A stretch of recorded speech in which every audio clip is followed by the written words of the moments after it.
Welcome to the Joy School Podcast. Real talk about what it takes to create your happiest, healthiest, and most dynamic life. And now, here's your host, transformational life coach, happiness strategist, and best-selling author, Kristi Ling Spencer. Well, hello, my friend, and welcome to another episode of the show. I am so happy that you're with me, and I hope you're feeling wonderful today. I hope you're at peace. I hope you're feeling uplifted, or at least will be after you listen to this episode. I hope you're feeling good and optimistic about everything going on in your life. I know the world is a bit challenging right now, and we're all having to do quite a bit of mindset work around that, and even setting boundaries as to what media we're consuming or even the people that we're hanging around, right? And so I just want to let you know that I am in it too. We're all in this together. I see you, I honor you, and I recognize and validate all of the feelings that you might have about everything going on in the world right now. It is definitely an unusual time and a time when many people are feeling overwhelmed, and it can make all the other things in our life that are normally manageable more difficult. It can wreak havoc on our nervous systems and cause extra stress and disturb sleep. And we really have to work extra hard and do a lot of mindset work. And I've been doing extra meditations. I've been doing extra walks and really trying to create peace in my life at a different level than is normally required. And so I just want to let you know we're in this together and just send you so much love. So with that, I want to share with you that today's episode is actually being recorded quite spontaneously. This is something I woke up thinking about this morning, and it was so present in my heart and mind. I was like, I have to record an episode on this right now. And that is how we can stop compromising ourselves in our life. So what do I mean by that? Well, there are so many ways that we compromise ourselves in micro ways, which can actually be damaging in the long term when they happen repeatedly and we don't even notice it that we're compromising ourselves. And that can look like saying yes to things that we really are not aligned with or don't want to do. That can mean eating things that we promised ourselves we wouldn't eat anymore. That can mean staying in friendships or work relationships or romantic relationships that are not serving us, but yet we adore this person. And so we don't really have the courage or the boundaries to either distance ourselves or end those relationships. And there can be major ways we're compromising ourselves, like doing things that we know are terrible for our health, yet we continue to do them for some reason. And we just really haven't made the firm decision yet to stop compromising ourselves in that area, right? And so I woke up this morning thinking about the new standards I've set for myself in the last couple of years. And believe me, I have ruffled some feathers. A couple years back, I just decided, you know what?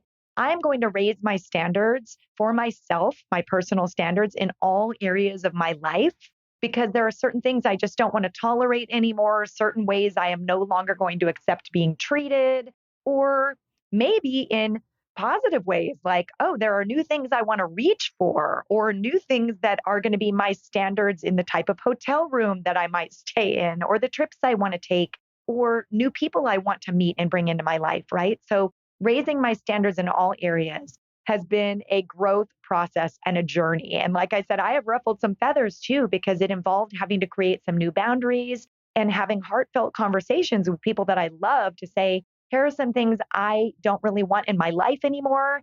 And here are some new things I'm reaching for, and I would love your support. And when you are going through these types of changes and growth in your life, when you are growing, when you are raising your standards, and when you decide that you're not going to compromise yourself anymore in certain areas, you might ruffle some feathers along the way. Growth is not always easy. It can be painful sometimes, and there's a little bit of grief involved sometimes, but it is always so worth it. And so this morning I woke up thinking about a particular relationship in my life that has been hurtful to me for quite some time. And I just, as much as I love and adore this person does not seem to hold me in the same regard in the ways that I would hold them, as far as like the standards in which I would stand behind this person and have their back and like to see them be treated, if that makes sense. And so, as difficult as it is, I'm like, I've got other people in my life that I would love to spend more time with and more energy on those relationships because they do have my back and they love me to death and they love being in the same room with me and they cheer me on and they lift me up. And I feel like I do the same for them. And those are the relationships that I really, really, really want to put my time and energy and focus on.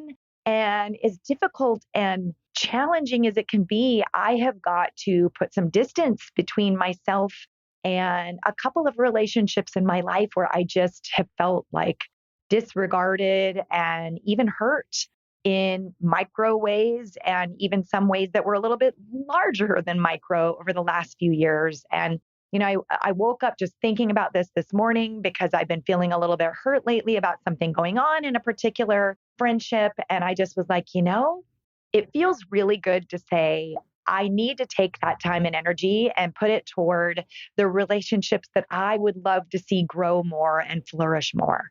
That is really the way to look at it. And sometimes this has such a powerful impact when instead of saying, oh, I need to let this go, we say, I need to shift that energy over to a place that I can be of better service and that can serve me and uplift my life in a stronger way, right? It's a very different way to look at it. And then it can make things feel good. Are they going to feel great? Is it going to be perfect? No, sometimes making these changes is a little bumpy. It's a little rough, right? But when you're able to change the story you're telling yourself about it and really recognizing the purpose behind the reason that you're creating those shifts, it can bring peace to your heart. And so, speaking of peace to your heart, that's another thing. Sometimes in our life, we tolerate things that are affecting our nervous system, are causing us stress, and we are doing them anyway because we don't realize that at the end of the day, by indulging in those things, whether they're habits, whether it's things like watching too much news, whether it's hanging around people that complain all the time or who don't make you feel good or lift you up, that those are ways that we're compromising ourselves, right? And so when you think of it that way, you're like, well, I never would intentionally compromise myself, right? But what are all the ways that you might be compromising yourself in your life that you're not even realizing is actually compromising yourself? And I woke up feeling that this morning in a few big ways in my life. There are certain foods I am cutting out that had been considered healthy before, but that I've discovered contain ingredients or certain things that are actually not healthy. Or there are certain brands of food and personal care products and things that I always thought were a little bit cleaner and a little bit greener and better for my health that I've realized, oh, wow, they're not as clean and green as I thought they were. I need to look for some alternatives. And while there are alternatives to be found, and I'm really grateful for that, it takes a little bit of time and energy to do that homework and research. But also, it can be hard to let certain things go because old habits die hard, right? So this is a small example, but I recently learned that certain hummuses, I'm a big hummus eater. I love it on sandwiches. I use it instead of mayo quite a bit. I love it as a dip. And I always buy organic and the cleanest I can. And I learned recently that there are certain hummuses that, even though they're organic, have tested positive for pesticides. And I really try as much as I possibly can to avoid things with harsh chemicals and pesticides in my life. And I was disappointed to find out that these organic brands that are supposed to be clean were still testing positive for pesticides. And you can look this up. Go to Environmental Working Group's website. Just Google EWG. I believe it's EWG.org, but Google Environmental Working Group. Look up their report that they did on hummus, and you'll see what I'm talking about. I'm going off into the weeds a little bit here. So back to what I was saying is, I'm a big hummus eater. There was always a certain brand that I loved that was an organic brand that tested positive for pesticides. And I'm like, oh, shoot, now I have to shift that habit, but I'm not going to compromise myself, right? And shifting that habit is going to require me to go to an entirely different grocery store, which is probably 3 or 4 miles further than the one I go to. So it's like, oh gosh, really? But you know what? I have since discovered that that grocery store that's a couple miles further away actually has many things that are higher quality and of higher standard than the one that I've been going to. So when I really did more homework on it, I realized that that is going to be an overall better shift in my life, even though it's going to change. I'm going to have to change habits and it's going to take me a few extra minutes to go to this new grocery store. And so what I love about this whole thing, I know I got up into the weeds there a second, but if you're a hummus eater, you probably appreciated that. But what I love about this whole thing, the moral of this whole hummus story, is that many times in our life, when we commit to making a change that is up to our new standards or that is in an area where we're no longer going to compromise ourselves anymore, sometimes that small change that seems like a pain in the butt ends up being a great change in so many other areas. And so look for those great changes. Look for the ripple effect of all the great changes that come from the small shifts that you make in your life when you decide to recognize areas where you have been compromising yourself or lowering your standards or accepting things that are hurtful to your heart or your soul or that aren't good for your body or your mind or your mental health or your nervous system, right? And so what I would encourage you to do, the biggest thing that helps me in this area, and this is sort of like a little homework assignment from this episode, take a piece of paper or your journal and write down areas in your life that maybe you hadn't put a lot of thought into, or you had put just passive thought into, but hadn't created change yet. Write down some areas in your life where you feel like maybe you've been compromising yourself. Maybe you've been accepting things on a lower level of standards than you know in your heart that you should, right? Write those down. There are actual studies that say when you write things down, don't do it electronically, don't do it on your computer. Actually take an old-fashioned pen and piece of paper or a journal and write down a bullet pointed list of areas that you maybe have been compromising yourself or accepting things at a lower level and where you'd like to make the shift. So first write down those areas that you know right away that your heart and mind is telling you, yeah, you've been saying yes to this, or you've been showing up for this commitment that no longer serves you, or you've been compromising yourself in this friendship or this relationship or this area of your professional life. And then on another piece of paper, or just flip that one over, or on a different page of your journal, write the new standards or the ways that you're going to bring resolve to these areas. So maybe it's you're going to let some things go, right? Maybe it's that you're just going to make a shift in that habit. Maybe there's some areas or some things you're going to say no to from now on. Maybe there's some commitments you're going to gracefully bow out of. Whatever it may be, because I'm all about writing things down, but I'm also very solutions oriented because this is how we really create change in our life. And by the way, those studies that show that when you write things down, they're more powerful. There is also research that shows that when you write things down, you remember them more. And so writing these things down, the things you're no longer going to do or tolerate or compromise yourself on, right? And then writing down the solutions or the answers to those things or the actions you're going to take as a result to create shifts in those areas, you'll remember them more as you go about your day. And it will make it that much more easy, that much easier to actually implement those changes and those shifts in your life. And I've talked on this show before about raising your standards, but I wanted to really just dive in a bit to talking about what areas maybe that we're compromising ourselves. Because, I went through this journey of raising my standards and it's been so great. And I think it's an ongoing practice too, because as we change and grow as human beings, our standards might change. Maybe we'll even elevate them a little bit more. Maybe there's other things that we used to tolerate that seemed okay at the time that are no longer okay as we grow and change, right? But when we're doing that, sometimes we still can have a tendency to compromise ourselves. Those two things are a little bit different, although they can go hand in hand. And so for me, I'm not willing to compromise myself. Okay, so here's another example. Last fall, right around Thanksgiving, I stopped eating meat. So I went back to a pescatarian diet, which I did a few years ago. Several years back, I was a pescatarian for a few years, actually. And then got away from that for a while. But last fall, I decided, this is beneath my personal standards. And by the way, this is no judgment at all if you are not a vegetarian or a pescatarian. I believe it's a personal choice how we want to eat. But I do believe everybody should look at what is the highest and best way to eat that serves their body, mind, soul, and nervous system and brain health, right? And mental health. So those are areas to look at and decide where you don't want to compromise yourself anymore. But if that choice for you is to not be a vegetarian or a pescatarian, that is totally fine. But for me, that was my personal choice. And so I made that personal choice, and it's been a little bumpy along the way. So this is sort of a funny example.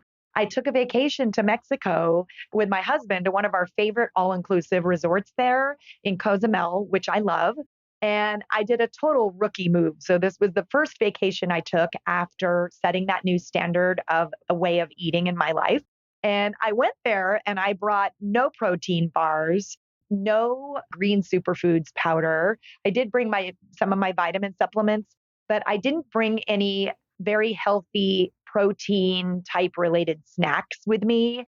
And I was kind of left high and dry on a few of those meals and basically ate salad for a week. And so, because they didn't have a lot of seafood, believe it or not, you'd think an oceanfront resort would have quite a bit of seafood, but there really wasn't. They had a little bit of tilapia a few of the days, and I don't eat tilapia. So even though I'm a pescatarian, I'm actually fairly strict about the bit of seafood that I do eat. I make sure that it's all very clean and sustainable and harvested in very ethical and humane as possible ways. And I really follow that. So I had a rough time. I'm not going to lie. I don't eat tilapia, and that's mainly what they were serving. And tilapia is really kind of a dirty, nasty fish. If you read about it, it's like probably one of the dirtiest fish you can eat. And the way it is farmed and raised is not really ethical. Tilapia is not a thing, actually. It's kind of a made up fish. You really have to go do your research on it. But anyway, this is not a show about tilapia, but that is a personal choice of mine. And, I didn't even think about it before we went. So I was really, really hungry all week and eating basically like a rabbit. And so that was an example of how sometimes when we're setting new standards and when we decide not to compromise ourselves in certain areas, that we actually have to think about and be proactive about, okay, well, I'm not going to tolerate this anymore, or I'm not going to compromise myself in this area anymore, or I'm going to set this new standard for myself. So if I set that new standard or decide to be strict about this boundary, how am I going to make sure that I'm still okay? And if I need to supplement in an area or take a new action or create a new habit in order to support that change, right? Then how am I going to go about that? How is that going to be part of the solution and part of the shift? So for me, that one vacation really taught me, okay, when I travel now, I'm going to bring like my green superfoods powder. I love Amazing Grass green superfoods powder. I don't have anything to do with that brand. I just love their product. And they do make like little travel packs, or I will put some in a little glass container. By the way, that's another area that I've shifted in my life this past year. I no longer, as much as possible, invite plastic into my life. I am in love with any sort of non-toxic glass containers I can find in little glass jars. And I use them for travel, and I just roll them up inside shirts or inside sweats or whatever to keep them protected in my luggage. But I have switched over to glass, both in my kitchen and my personal care products. So that's just another personal standard that I've had to make some changes around, right? And that's me. That's just my thing. But anyway, I will put some of the healthy protein snacks. So now when I travel, I bring nuts. I love macadamia nuts. I love walnuts. And I will put those in some glass containers in my suitcase. I will bring with me my superfoods and, of course, all my supplements and other snacks as well, healthy snacks where I'm allowed, because not all areas allow you to bring fruit. Where I'm allowed to, I will bring things like tangerines and navel oranges, organic navel oranges and things like that, so that I've got my healthy foods when I travel and I won't go hungry at any more all-inclusive resorts eating salad all week. So I'm sharing some personal things with you in this episode, but just because I think these things are relatable on a number of levels, like maybe it's not going pescatarian that you're doing. Maybe you're trying to make another change in your life and you haven't really thought about the areas that you might need to fill in with in order to support that change, right? It is all applicable and all relatable. So I want to go back and just repeat something I said earlier, because I think it's so important to remember when you're doing this homework exercise of writing down areas in your life where maybe you've been compromising yourself and then writing down the solutions for that, right? I really want to repeat what I said earlier about the fact that there are some big areas where we can be compromising ourselves, and we kind of know we're compromising ourselves, yet for some reason we keep doing it. Now, in order to stop that, a firm decision is needed. You just have to decide and then create new habits around not doing that thing, right? But a really important thing that I want to reiterate here to remember is that there are areas in our life where sometimes they're micro areas that we're compromising ourselves. And we're doing it in such small, like microscopic ways that we're not even really realizing it. But the cumulative effect of those things can really wreak havoc on our life to the point where we don't even realize what it is that's been causing us to feel this ick, or maybe to have a lack of energy. Maybe we're not sleeping well. Are there other things in your life where maybe you've been compromising yourself in small, micro ways that you just haven't really paid attention to or been mindful about, right? So for me, here's one more great example, and then we'll wrap things up. If you follow me on Instagram or TikTok, you might have seen my video that I posted recently about how burnout snuck up on me. I went through this stage fairly recently where, oh my gosh, I was waking up in the morning just not motivated. I didn't have the spark and the light in me that I normally have. I just sort of ran out of fuel, and I was like, what is going on? And I was feeling not necessarily exhausted, but fatigued, like a low level of fatigue, and also just quite a bit of indifference. Food wasn't tasting the same to me. The levels of joy that certain things brought to me in my life consistently just weren't there. And I was feeling just kind of like blah. And I had to really stop and drop everything and take some time to figure out what was this, what was going on, and then figure out solutions. Like I said, I'm a very solutions oriented person. So what I realized when I really went deep with this was at the end of the day, it was just burnout. I just had taken on too much this last several months. I had some family issues that were a little bit overwhelming that I had to move through. I had some personal things I was moving through. I had some health issues, some of which I've talked about on the show that I was moving through. And the combination and the weight of all that all at once just kind of burnt me out. And, I gave myself a lot of grace because when I really looked at all of it, I was like, oh my gosh, that would burn anybody out. So I was like, okay, Kristi, it's time to look at maybe some areas where you need to let some things go, stop compromising yourself, create some solutions, and create some new shifts in order to lift yourself out of that burnout funk. And I'm actually going to do another episode on burnout because I think there is a very systemic, like almost an epidemic of burnout happening right now because of so many things going on in the world, because of all the energies that have been swirling about this past couple of years. And then what's coming up, the elections and just all the things coming up in the world. And so I think that that is a whole episode in and of itself. So all that being said, my friends, really, when you do this journal exercise, look at the tiny ways that you might be compromising yourself. And of course, the big obvious ways, and then write them all down and then make a list of your solutions and the shifts you'd like to create or the things you'd like to let go in order to create new energy in your life and set new standards. All right. So with that brings us to the part of the show called Joy School Habits, where I share a small habit that you can create now, that you can start doing now, that will have a big impact on your life. And by the way, I did realize, I know a couple of you pinged me and messaged me on this, that in the episode where I interviewed my dear friend, Dr. Ray Doctor, I missed doing Joy School Habits. And that was because that episode was so long. There was so much great stuff packed in there that I just completely forgot and overlooked it. So my apologies to those of you who one of your favorite parts of the show is Joy School Habits. I will do my very best not to miss anymore because I know so many of you love it. So this week's Joy School Habit is the 1 minute mindful moment, or the mindful minute. And so in this busy world, I totally realize that as much as I talk about the need to have a great morning routine and to do all these things in the morning to support yourself and set yourself up for an amazing day, in the real world, it's not always possible every single day. So yes, overall, most days, it's really great if you've got a very helpful, healthy, and supportive morning routine, right? Because this is how you set yourself up for the most joy and success and happiness in your life is by the way you live your mornings.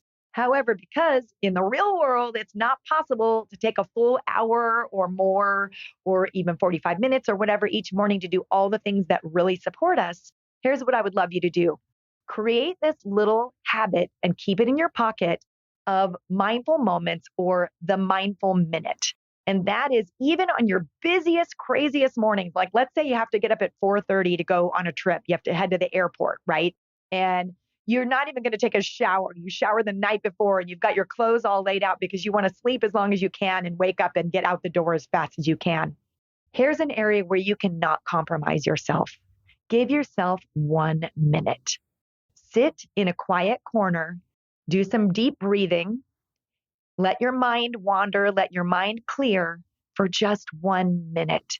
You will be so surprised how this tiny little 1 minute micro gift you can give yourself, even on the busiest, heading to the airport or have an early morning conference call type of mornings, can be, how much of a gift this can be to you. Just 1 minute of calming your heart, doing some deep breathing, calming your mind, calming your nervous system, and setting an intention for the day ahead can have a huge impact. All right, my friends, thank you so much for being here with me for this spontaneously recorded episode. If you liked this show, if you liked this episode, please take a minute to write a review over on Apple Podcasts or on your favorite platforms. This really, really, really supports the show and helps other people who might also enjoy it find it. And I read them all. I appreciate you so much. Thank you so much for being here. And remember, you have the power to create more amazing days. And more amazing days add up to a pretty amazing life. Thank you so much for being here, my friends. Go out and create a beautiful day, and I'll be with you again soon.